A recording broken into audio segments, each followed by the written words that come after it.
They ignored the blind man until he saved them in the fire. "Please, can someone tell me if I'm near the bus stop?" The old man's voice trembled through the night, soft but desperate.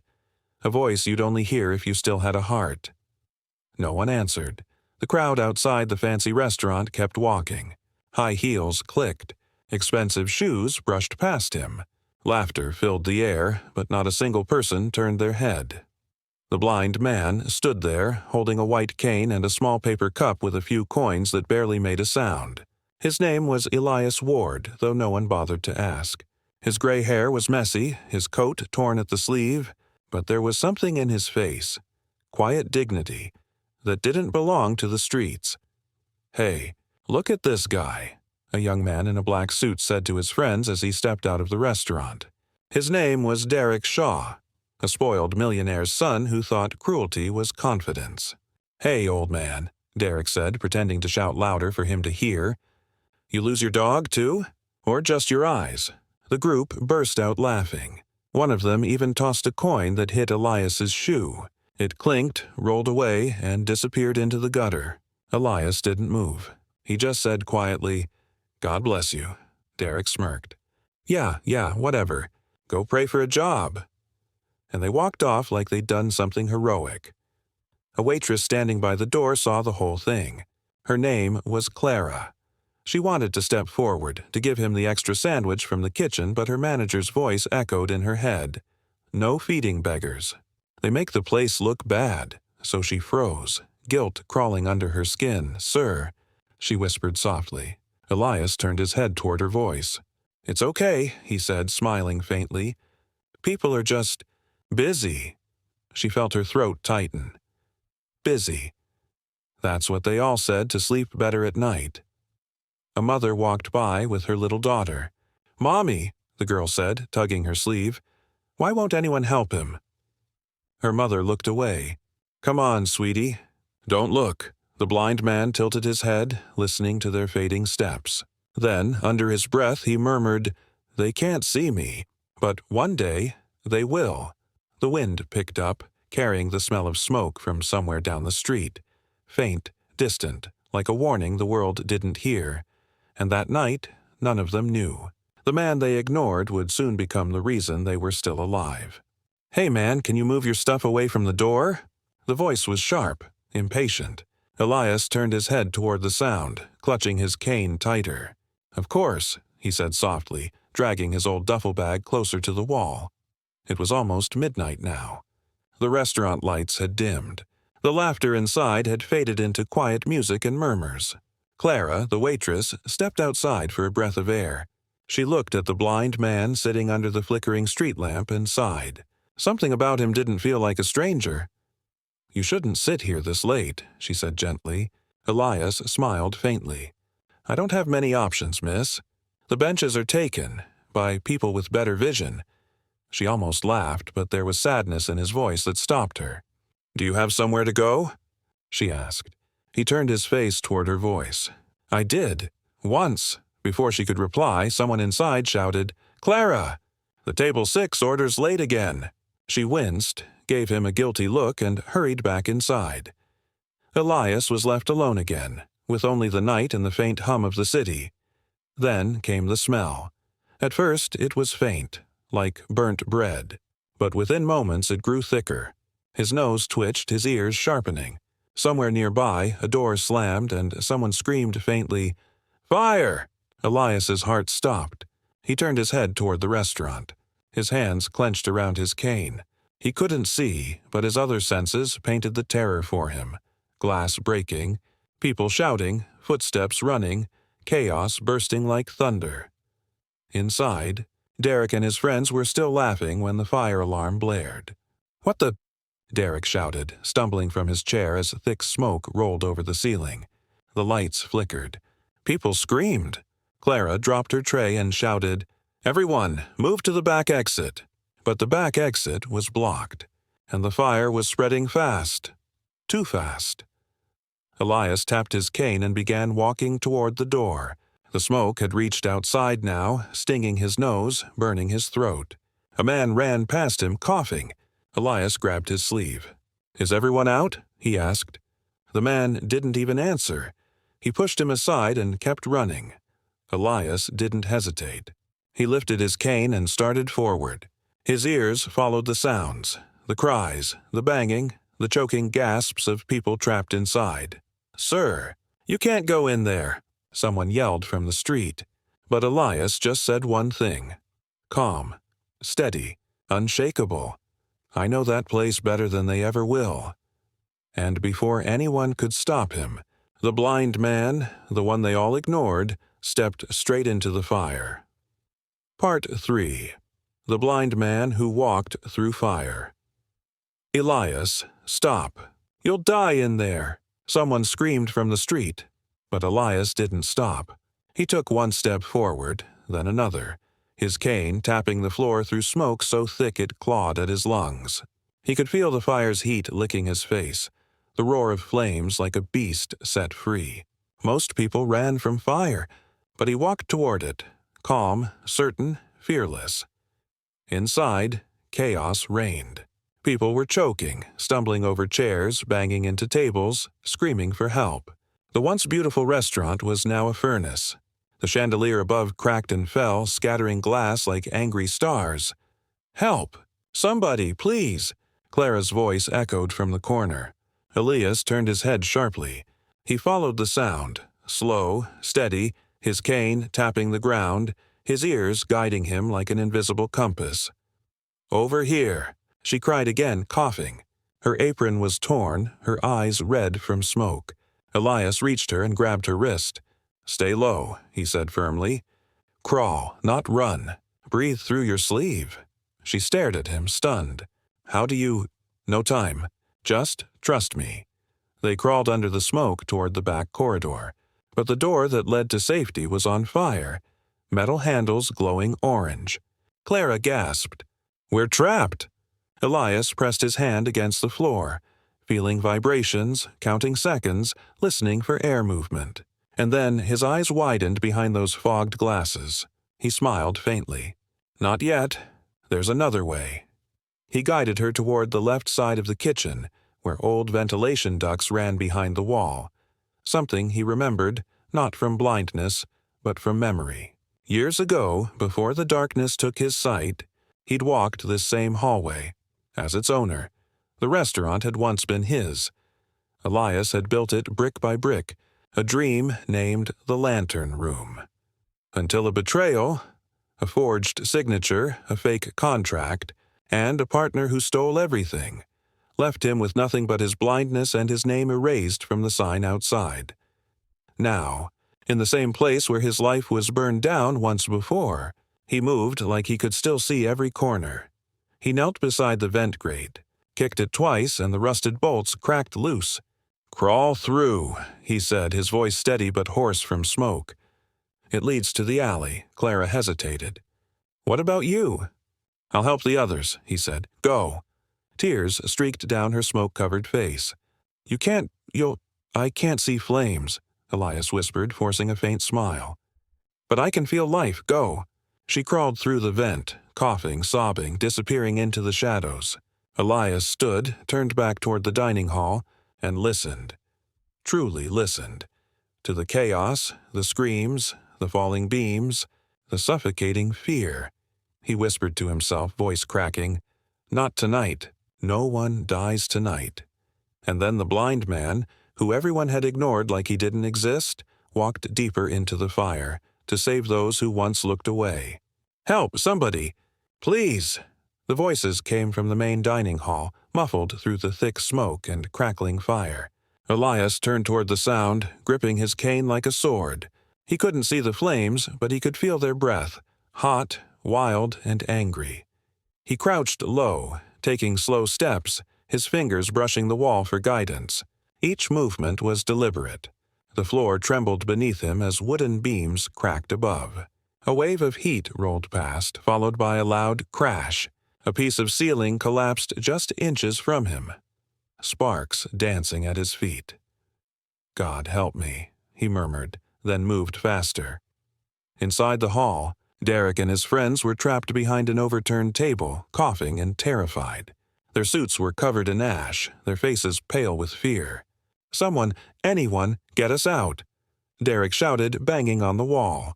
His voice no longer carried arrogance, only panic.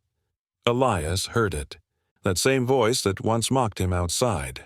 He followed the sound, weaving through burning chairs and glass shards crunching under his shoes. When Derek saw a shadow moving through the smoke, he coughed out, "Who's there?" "It's the blind man," Elias said quietly. For a second silence. Derek's eyes widened. "You! You'll get us all killed! You can't even see!" Elias didn't argue.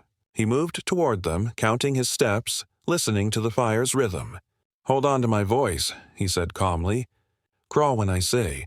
Breathe through your sleeve." Derek hesitated. His pride still clung to him like poison. "Why would you help us?" he demanded.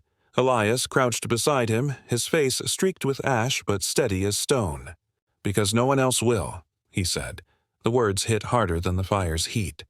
He guided Derek's friends first, pushing a chair aside and leading them toward the kitchen where he'd sent Clara. His cane tapped the floor in perfect rhythm. 1, 2, 3, turning left at the echo of a broken window. Each tap sounded like a heartbeat. Behind him, Derek coughed and stumbled, tears mixing with smoke. I can't do this." Elias turned back, grabbed his arm, and pulled him forward. "Yes, you can. You can see. Use it." They crawled together until Elias found the same vent he'd sent Clara through. "Go, one at a time," he shouted. Derek's friends didn't wait. They scrambled out, gasping for air. But just as Derek started climbing, another explosion shook the kitchen. The ceiling beam cracked and came down hard. Elias shoved Derek forward, saving him, but the beam trapped Elias's leg. "Elias!" Clara's voice echoed from the vent outside. "Come on!" He tried to move, but the beam wouldn't budge. Pain shot through his body and smoke filled his lungs. He could hear sirens now, faint, distant, but coming. "Go!" Elias shouted. "Get them out!" Derek froze, looking back through the smoke, trembling. For the first time in his life, the rich boy didn't see a beggar. He saw a man he'd laughed at. A man now dying to save him. "Don't you dare leave him!" Clara cried, and in that burning moment, something inside Derek broke. Something called shame. He turned around and ran back into the fire. "Come on, push it again!" Derek shouted, coughing so hard his voice cracked. He and Clara were both trying to lift the burning beam off Elias's leg. The heat was unbearable. The air itself felt like it was biting. "I can't. It's too heavy," Clara cried, tears streaking her ash-covered face. Elias gritted his teeth, his breath ragged. "Stop, both of you," he gasped. "If you stay here, you'll—" "No," Derek cut him off, voice trembling. "You saved us. I'm not leaving you." For a second, Elias just froze. Not because of the pain, but because of the voice. It wasn't arrogant anymore. It wasn't the same cruel laugh he'd heard earlier that night. It was scared. Real. Human. "Try the other side," Elias said calmly. "There's a weak joint near the base. Kick it twice, then pull." Derek did as told. The beam cracked. Once, then again, and with a loud groan of wood, it rolled off Elias's leg. He gasped, clutching his knee, but smiled faintly. "Good. Good job, son." They helped him up, each holding one arm. The fire had swallowed almost the entire restaurant now. Flames crawled up the walls, devouring the place that once represented Elias's dream and his downfall. As they staggered toward the broken vent, Derek turned to him, his face streaked with sweat and ash. "How did you even know your way around here?" Elias hesitated. His lips trembled, not from fear, but from something deeper. "Because," he whispered, "this used to be my restaurant." Both Clara and Derek stopped. "What?" Elias took a shaky breath, his voice raw but strong. 10 years ago, I built the Lantern Room. I designed every corner, from the kitchen vents to the marble floor you spilled wine on tonight." Derek's mouth fell open. "That's impossible. My father, Yes," Elias said quietly. "Your father bought it. After my accident.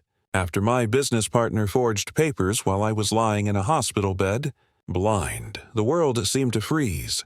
The flames roared, but for a moment the only sound was Derek's heartbeat. "My father," Derek whispered, backing up a step. He said the previous owner, was careless," Elias finished for him. "That's what thieves say when they steal from the blind." Derek's chest tightened with guilt so sharp it hurt more than the smoke. He looked at Elias, the man he'd mocked, humiliated, and saw something he'd never seen before. Greatness. Elias smiled faintly, his eyes turned toward the fire as if he could see through it. "Don't hate him," he said softly. "Just don't become him." Then the roof creaked, a terrible groan that made Clara scream, "It's collapsing!" Elias pushed Derek forward. "Go, take her!" "What about you?" Derek shouted. Elias didn't answer. He just whispered, "I've walked through worse flames before." And before Derek could stop him, Elias turned back toward the inferno, to help whoever was still trapped. "Elias, no!" Derek shouted, reaching after him. But the heat forced him back. The ceiling collapsed behind them, blocking the hallway in a storm of fire and ash. Elias was gone from sight, swallowed by the inferno. Clara clung to Derek's arm, sobbing. "We can't leave him." Derek's jaw trembled, his throat raw. "If we stay, we die. He told us to go." Outside, fire trucks screeched to a stop and firefighters rushed in with hoses and axes. Derek stumbled out of the vent first, dragging Clara with him. Both collapsed on the pavement, coughing black smoke from their lungs. People surrounded them. The same people who had laughed hours ago, now staring in shock and fear. "Where's the old man?" a voice asked. Derek looked back at the burning building. His lips quivered. "He's still in there." Inside the inferno, Elias crawled through smoke so thick it was like breathing knives. His ears rang with the sound of crackling wood and falling debris, but beneath it, faintly, he heard something else. A cry. A child's cry. He turned toward the sound. "Hello?" he called, coughing violently. "Keep calling." "I'm coming." "Help, Mommy," the small voice cried. Elias dropped to his knees, moving toward it by sound alone. His hand brushed a chair, then a table, then something soft. A small arm. "I've got you," he whispered. The little girl clung to him, trembling.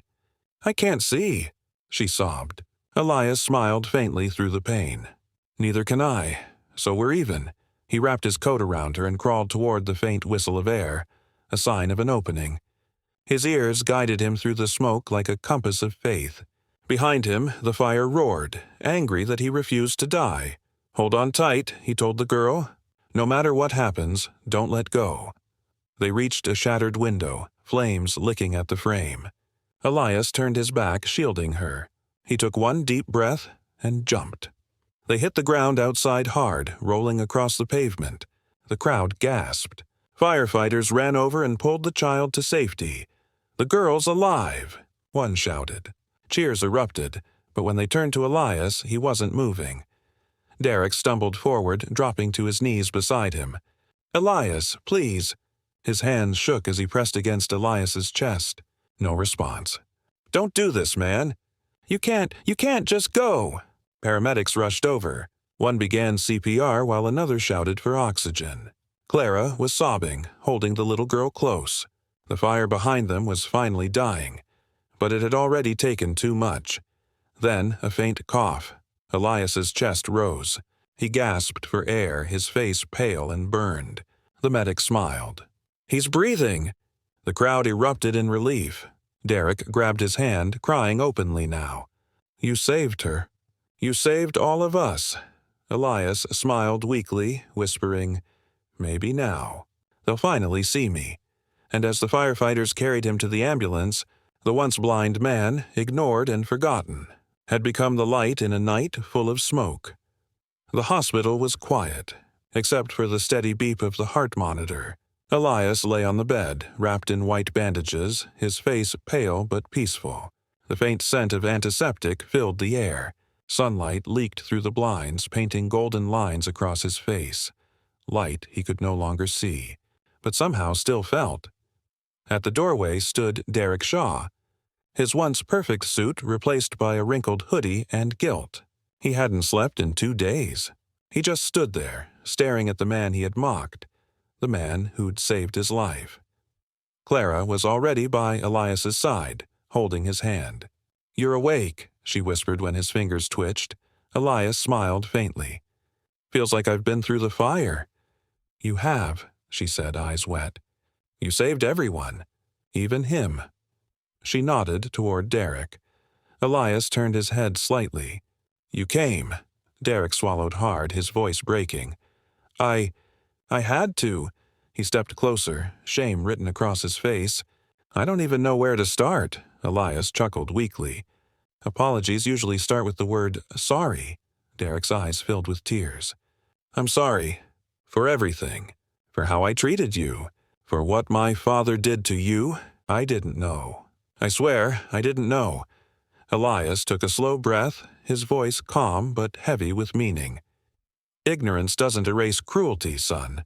But it can be the start of change." Derek sat down, shaking. "You should hate me." "I don't," Elias said softly. "Hate blinds people more than I ever was." The room fell silent. For the first time in his life, Derek felt something stronger than pride. Humility.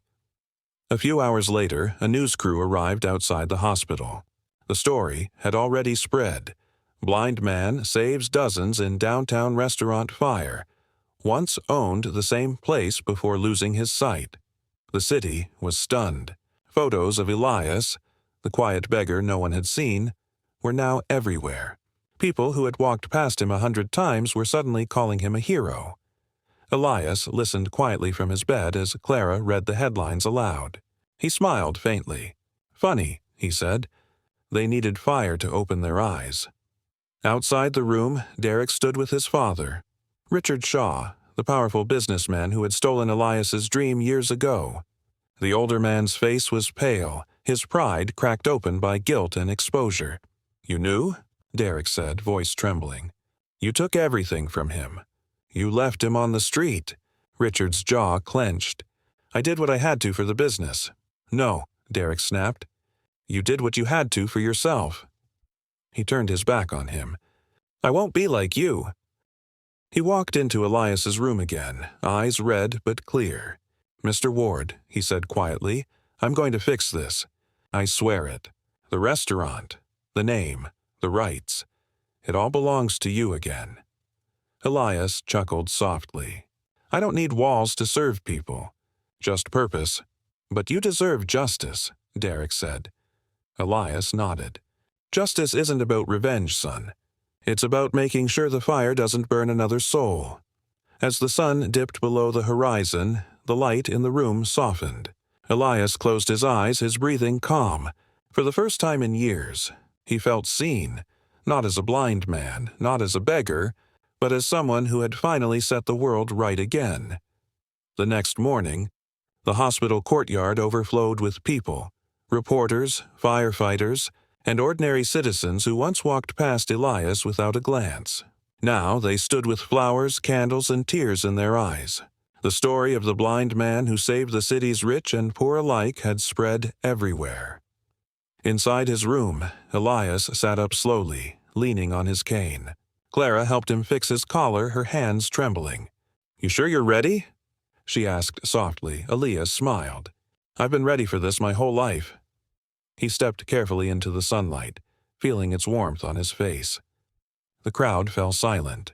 People moved aside as Derek walked beside him, humbled, holding his arm to guide him. Every step Elias took echoed through the courtyard, like a man walking not just through space, but through history. When they reached the podium, Derek handed him the microphone. Elias hesitated, then smiled faintly. "I can't see you," he said, his voice steady, "but I can feel you. For a long time, I was invisible. People passed by me as if I were a shadow. But I've learned something. Sometimes you have to lose your sight to truly see." The crowd listened in complete silence. He continued, "This city judged me by what I couldn't do, not by what I still had. They saw blindness as weakness. But the truth is, blindness can live in anyone, even those with perfect eyes." Clara wiped her tears. Derek bowed his head. Even Richard Shaw, standing at the back with guilt on his face, looked smaller than he'd ever been. Elias's voice softened. I don't want pity. I don't want fame. I just want people to see again, not with their eyes, but with their hearts. See those who suffer. See those who are alone. Because kindness, he said, touching his chest, is the only light that never burns out. The crowd erupted into applause. People were crying, not out of sadness but awakening. A week later, Derek reopened the lantern room, but this time, its sign read, Elias's Lantern, where every soul is seen. Half of its profits went to shelters for the blind and homeless. Clara became the manager, and Derek worked alongside her, cleaning tables, serving meals. No pride, just purpose, and every night, Elias would sit at the corner table by the window, a warm cup of tea in his hand. He couldn't see the glowing lanterns that hung from the ceiling, but he could feel their warmth, the same warmth that came from knowing he had turned pain into light. One evening, a little girl, the one he had saved from the fire, ran up to him. "Mister," she said shyly, handing him a small paper cup with coins inside, "this is for you." Elias chuckled softly, recognizing the sound of the coins. "Oh, and why's that?" The girl smiled. "Because you helped me when nobody else did. Now I want to help you." He reached out, gently closed her hand, and said, "You already have, sweetheart. You already have." Outside, the city lights flickered in the night, but inside Elias's lantern the glow never faded. The blind man they once ignored had given sight to the hearts of thousands, and in that gentle, endless light he was finally, truly seen.